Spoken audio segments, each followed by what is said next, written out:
update because I was probably the saddest I've ever been in like months last night on the show because I felt like every bet was gonna lose. But then, and it was just money down the drain, sadness. I didn't even want to watch the rest of the game, but I turned it on. I'm hanging out with Emma. And all of a sudden, I see Terry McLaurin, second to last play of the game, gets his fourth catch, finishes with what, 45 receiving yards? Yeah. My over on his receiving yards was 44.5 and 4 receptions. So he cashed by the hook Garbage for time. a plus 260 parlay to bring me back. Over to, 4.5 over here. You're just rubbing it in, Tristan. Could You're you- not making the night any better. to see what they end up doing with Claypool. But he's available in my fantasy league. I want nothing to do with him right now until I see how they use him. But it's going to be fun. What do you think they're going to do? Take the top off the defense kind of thing? Because they already have Tyreek. They have Tyreek. They have Waddle. So you have a bunch of speed already. Now you got and three guys to take the top just off. Another guy that, it's just three another guy. routes just right down the field. Yeah, I mean, you're going to see him line up all over the place. Like, the one thing that I like when you go back and you watch, like, the All-22 or you watch McDaniel call these plays is a lot of times he'll line Tyreek up all over the place. Like, he'll have him on the outside, then he'll put him in the slot, and every once in a while, and I thought they did a good job on the CBS broadcast a couple weeks ago when it was Romo and Nance, and they, like, had him in the backfield, and they had no plan, obviously, in using him, but the defense is just looking, and it's like window dressing. Oh, he's right here, and then you have somebody, like, flip out right here for, like, a little bubble screen. So that's the thing. Mike McDaniel right now probably has his little vape pen, and he's probably just like going to town on Madden-type plays. Like, we have no idea what he's doing right now, and that's what makes him so creative and so awesome. And he's probably pissed off because they kind of got embarrassed by the Bills. They just need a better offensive line, too. That's got to be something that they continue to build on. What we know is if Justin Fields has time, he's able to make the throws. You don't see what he did with DJ Moore if he can't make those throws. So now you have to try to, like they did with Jalen Hurts, surround him with more talent. DJ Moore is a good piece.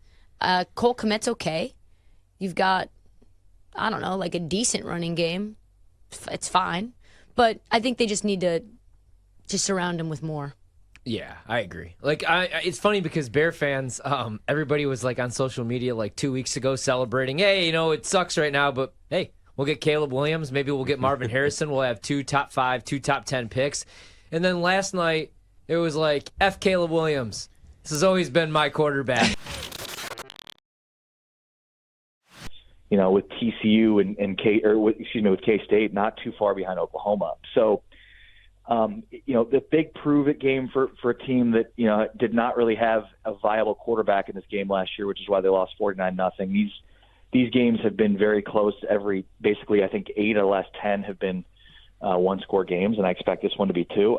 I'll take the points here, but I'm taking Texas, money line because I just think ultimately they're going to win this game. They're the better team, and they should, but it's going to be a close game like they've been really for the last decade. If Texas does get tripped up, because I'm with you, I really like Texas coming into the season, and it was because of their defense, actually. I mean, I know they could give up some explosive plays, in the passing game, but you can't really run the ball on them. We know how good they are offensively. If they do get tripped up, who else other than Oklahoma can you see them losing to? And, what do you think the issue would be for them? Because right now, on paper, they look perfect. Other than, the running game, they haven't really taken off with. But, I mean, they are replacing Bijan Robinson, obviously. Well, look, I came out of Big 12 Media Days saying, well, it's a league of parity, and it's going to be a league of parity again. And I was dead wrong. And very early on in the season, I figured that out. The last 2 years, the Big 12 has been a league of parity. And I thought it would be again this year, and it is absolutely not. You get Louisville with USC on deck next week. So that's a huge look-ahead spot. But you can't look ahead because you're playing your 3rd nationally ranked team in a row. This is a tough schedule for Notre Dame. Yeah. And, Brahms really, really good. That's an explosive offense Louisville has. And that's the thing. They got a couple dudes. Yeah. Jamari Thrash is averaging, I believe, 26 yards per reception. So they might be able to hit Notre Dame with some big plays. 5th in yards per pass attempt, too. What? So, they're airing that thing out against the Notre Dame team that can't get to the quarterback either and get any sacks. Yeah, and Jack Plummer, he's a Jag, right? He's just another guy. He's not going to be in the NFL. But he's seen Notre Dame 3 times now coming up Saturday. This will be the third time with 3 different teams. So he knows what that defense is because Marcus Freeman's been running the defense for the last 2 seasons. I think Notre Dame wins, but I'm a little bit worried about that one. I think they find a way to beat the Saints. And if not, it's going to get interesting out there in Boston, out in New England, because it could get rough real fast. It's getting rough for the people that are like, oh, Belichick, or I'm sorry, Brady only won those rings because of Belichick. I think they needed each other. Yeah, and you know what? It can happen. At best. You can have a good pairing, right? Yeah. You can have both things That's how it work works, on right? both sides. Yeah. But up in Boston, they're not used to losing. I mean, they like just Phil had good Jackson teams was across the great, but he board. also had Michael and then Kobe. Yeah. And then people use that as an excuse. Well, I had Michael Jordan. Guess what? Winning coaches have had great players. That's kind of how this works. I don't know if you know this, but in the NFL, you got to have good quarterback play to win. Yeah. So maybe it's both. And I don't know, maybe Bill Belichick also made Tom Brady better. Yeah. Brought the most out of him. And then Tom Brady maximized it because he wants to win, and he's a killer. You either need great quarterback play or you need an elite defense, like an 85 Bears, Baltimore Raven type defense. You know what I mean? Like where you could have a Trent Dilfer or, Eric, I almost said Eric Kramer. Geez, Jim McMahon.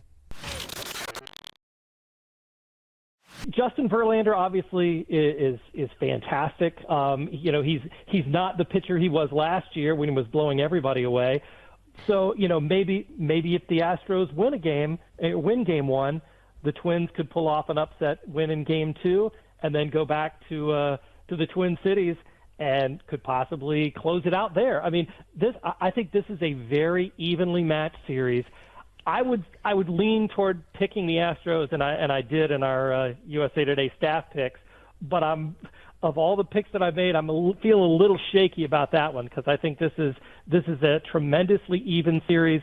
The Twins are much better than I think a lot of people think, and the Astros, just snuck into the playoffs. The beginning of the last week of the regular season, there was a pretty decent chance that the Astros may not even make it. So this will be a fun one to watch for sure. So we like sometimes, Steve, to talk about narrative bets on this show, and it doesn't really have to do with anything necessarily going on the field, on the court, whatever the sport is, but it has to do with maybe the human element or something specific that's happened there. Carlos Correa is going to get a nice little return against his former team, seeing the Astros there. Any chance there's just a little extra juice from him, just knowing that this is a team that didn't want to pay him? Absolutely, yes, indeed. And Carlos Correa obviously got a lot of folks mad at him for being part of the Astros team that won the World Series in 2017. So I think he feels like, if he could win a World Series with the Twins, that maybe that would validate his career to some degree. I think that would be a fun narrative, at least for Carlos Correa fans. And I think he's playing. He's a guy that takes this game very, very seriously and works really hard. He's just he needs to stay healthy, and I think that was an issue for him this year. He seems to be 100% going into the playoffs here. And he has proven in the postseason that he can raise his game when the stakes are the highest. So, yeah, I think there's an awful lot of incentive for him to do well against his former team. What do you think about, going back really quickly to the Rangers series, what do you think about the possible return of Max Scherzer, and how would they use him? He was a little bit shaky when he was out there, obviously a little bit older, but looks like he's actually facing live hitters at least. His roster status up in the air. Do you think he returns, and what do you think they could get out of him potentially in this series here? Yeah, I will never. I'll tell you, I will never underestimate Max Scherzer after what we saw in the 2019 World Series, where he could hardly get out of bed. When he was supposed to start, they bumped his start up a day, back a day, and then he came out and just gutted it out. He's one of the most ferocious competitors I think I've ever seen in this game. So I would not put it past him. If he can get out there, I think he will. The question is, how much will his body limit him? And that's where the age comes in and all of that. I think the Rangers, because it's a 5-game series, they may not want to risk putting him on the roster for this in case he can't go, because it would hamstring them maybe too much.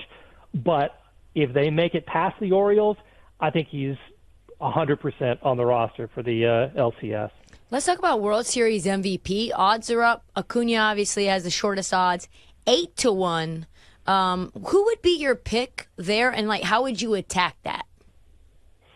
Well, let's see. I think the Dodgers again. If you've got a Mookie Betts or a Freddie Freeman, that would be a good angle to take. From the American League, I think it's in the National League for one. I think you've got to have the Braves or the Dodgers advancing to the World Series. So if you're taking something right now, it'd have to be somebody from one of those two teams. In the American League, it could be anybody. And that's where you have to have a lot of foresight and a crystal ball and say, okay, well, if the Orioles make it, then Adley Rutschman is probably going to be the guy who leads them there. Mm-hmm. If the Rangers make it, then perhaps it's Adolis Garcia or Corey Seager. The Astros could be any number of players there. I'd probably stay away from them.